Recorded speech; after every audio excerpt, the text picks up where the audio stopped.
இந்திய வரலாற்றில் ஒரு மனிதனை நினைத்தாலே மனதில் மரியாதை, கண்ணில் நம்பிக்கை, இதயத்தில் ஊக்கம், ஒரே நேரத்தில் எழுச்சி.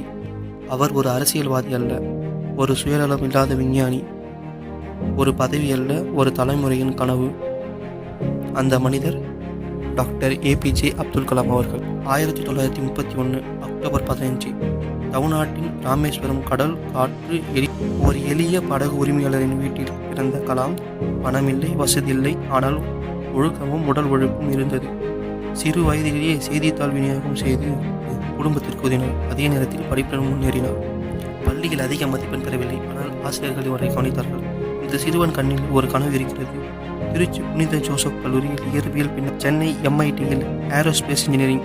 இந்த விமானப்படை தேர்வு கடைசி கட்டம், ஆனால் முயற்சி இல்லை. ஒரு கனவு உடைந்த தருணம். அந்த நேரத்தில் பலர் கைவிட்டிருப்பார்கள், ஆனால் கலாம் கைவிடவில்லை. அவர் புரிந்து கொண்ட தேர்வு முடிவுகள் அல்ல, அது ஒரு திசையின் மாற்றம். DRDO, பின்னர் இஸ்ரோ.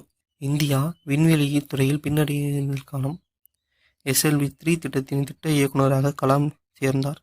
SLV-3 திட்டம். திட்ட இயக்குநரானார் கலாம். முதல் முயற்சி தோல்வி நாடு பார்த்தது. ஆனால் அடுத்த முயற்சியில் ரோகிணி செயற்கை